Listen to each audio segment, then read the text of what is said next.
Bom, hoje nós vamos falar sobre plot twists, né, reviravoltas de enredo ou de narrativa e da importância delas na história. E eu digo isso por quê? Porque elas são uma ferramenta básica da história, apesar de hoje nós estarmos vendo alguns gêneros que não mudam nada, né, são chamados comforting. Basicamente o plot twist ele serve para mudar o rumo da história, né, de uma maneira inesperada, de modo a surpreender o leitor, né, o público, né, no caso de uma série de TV ou de um filme, deixando ele curioso, né, o que é essencial se for para pensar, tendo em vista que, especialmente num livro, o que faz você continuar lendo é a curiosidade, a vontade de saber o que vai acontecer depois do que você está lendo, né? Tem um monte de livro que você fala, eu até me recordo, livros que eu falei, cara, por que eu estou lendo isso? Se o protagonista morrer na página seguinte, para mim não dá nada, porque eu não ligo nada por ele. Então, esse é o ponto, né? E é interessante porque quando a gente fala de plot twist, a gente fala necessariamente de estruturação, né? De estruturação, dois tipos de estruturação que nós já falamos em outros vídeos, que é os 3 atos do teatro grego, né? Então, você tem entre o ato 1 e o ato 2 um plot twist, e entre o ato 2 e o ato 3 um outro plot twist. E a jornada do herói, né? Em que, se for parar a pensar, a travessia para o limiar é um plot twist, o encontro com aliados e com inimigos vão ser plot twists, né? A aprovação do herói, os testes. Na verdade, se você for considerar como herói, ele é um protagonista em desenvolvimento, ele vai errar, ele vai ser testado, cada teste efetivamente ele vai ser um plot twist. Aí a gente chega num ponto, né, que a gente tem que ver que alguns plot twists são mais importantes, são maiores, né, como a gente fala dos 2 plot twists entre os 3 atos do teatro grego. Não é dizer que só tem esses 2 são os principais da história, né? Ou os plot twists que acontecem durante a jornada do herói em cada uma das fases, né? Agora, considerando essas reviravoltas de enredo, né, existem alguns tipos de acordo com que elas mexem. Então, se você for pensar, por exemplo, você tem aqui mexe a trama, né, ou a história, então, de repente, ela muda através de um flashback, né, alguma coisa que aconteceu antes, e você vai ver, isso é muito comum, inclusive, nos seriados policiais, né? Então, por exemplo, a gente vai pegar, sei lá, CSI, NCIS, mas qualquer seriado policial, eu estou dando lógica, eu estou falando desses 2 porque esses 2 são os que, os primeiros que ficaram muito famosos, né? Recentes, né?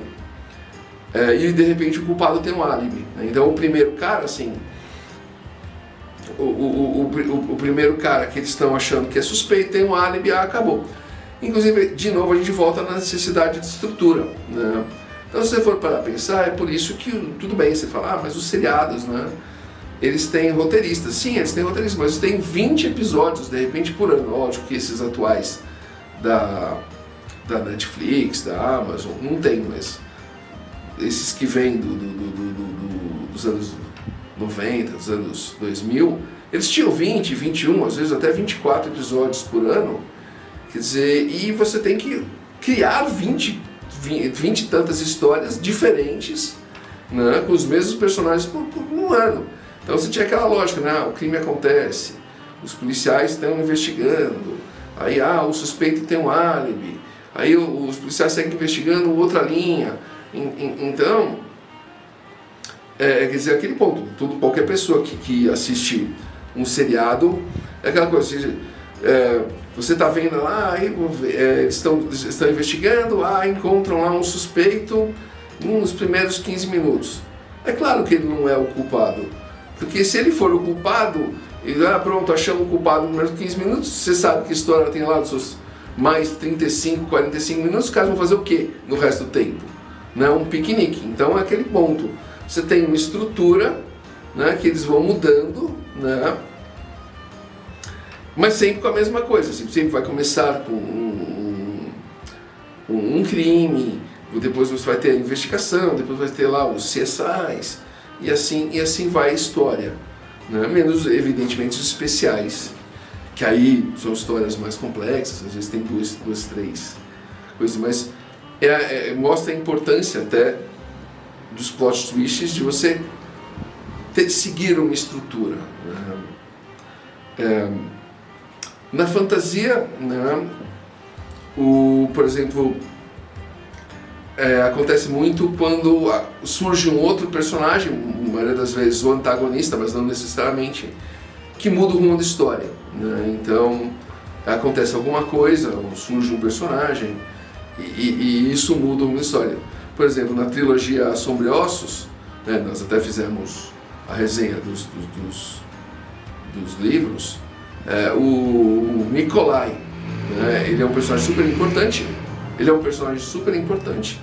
então não é o antagonista, né, mas ele termina mudando a trama, e ele é tão importante que ele recebe a própria duologia dele depois de terminada a trilogia Sombriossos. Então é aquela coisa assim, você introduziu um outro personagem que terminou mudando a estrutura da história.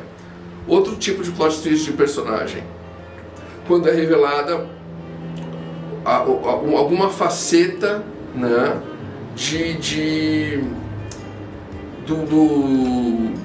dos personagens principais. Então, acho que, por exemplo, o exemplo mais lógico, mais assim, que todo mundo lembra, do Império Contra-Ataca, né? Quando o Darth Vader está lutando com o Luke, e aí, eu sei que você matou meu pai. Não, eu sou o seu pai. Quer dizer, mudou o rumo da história toda, né? Quer dizer, você fala, nossa, não esperava, o que é isso? É uma reviravolta, é um plot twist. Você fala, caramba, não. E esse é o ponto, quer dizer, eles são essenciais porque eles mudam a história, né? Eles desafiam as expectativas, né? Só que, e esse é o ponto, de novo a gente volta na necessidade da estrutura, eles precisam ser colocados de uma maneira equilibrada, né? Então, e até porque se for para pensar assim, por exemplo, um conto é uma história simples com um plot só. Uma noveleta pode ter um segundo ou terceiro plot. Um romance, ele vai ter, ou uma novela, né? Eles vão ter vão ter o plot principal, ou um ou dois plots principais, né? E subplots. Esses subplots também vão ter reviravoltas, né? Então você tem que tomar um certo cuidado, né, de trabalhar com esses plots e subplots e com as reviravoltas nele, porque você tem que mostrar, mas tem que ser relevante para o leitor, né? Também não adianta você ficar mudando tudo de uma vez ou deixar tudo para mudar no final, que inclusive nos leva muito à questão de você não pode ficar acumulando muito plot twist, né? Ou deixando muito ponta solta, né? A história volta, a história vai, a história volta, pro final, porque vai deixar o seu livro muito longo e vai deixar o final muito estranho, porque o final vai ter que você começar a resolver todos os plot twists, né, que você foi deixando ao longo da história. A gente até dá um exemplo muito da série Lost, né, que eles deixaram um monte de questões, um monte de questionamentos, que depois chegou no último temporada do seriado, tem que resolver tudo. Terminou que ficou uma porcaria, ninguém gostou, né? Então esse é o ponto, assim, aprenda a trabalhar durante o texto, né? Aprenda a fazer durante a história, não deixa tudo pro final, não deixa, trabalhe os principais, trabalhe seus subplots, estruture, que eu acho que é uma ferramenta, e ainda é uma ferramenta, muito importante para a literatura. Tanto que a gente resolveu falar dela hoje.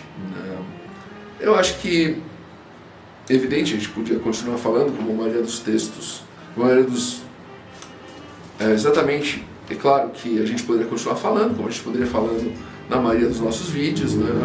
Não é essa a ideia. A nossa ideia é dar uma base, né, para que você possa ter uma ideia, para que você possa fazer a sua pesquisa, desenvolver, né, mas até nós temos inúmeros vídeos, dá para você trabalhar vários deles, até verificar sobre o tema, né, mas por hoje é isso, né, espero que você tenha gostado. Se você gostou, deixa um like, ajuda a gente muito, né, repassa isso pro seu amigo que está pensando de repente numa história e os plot twists vão ser importantes. Comenta algum plot twist que você pensou, que você leu, que você achou muito legal, né? Segue a gente no Facebook, no Insta, aqui no YouTube, no LinkedIn. A gente está sempre postando vídeo novo, artigo novo, né, sobre diversos aspectos do mercado editorial, e vale a pena, né? E até mais.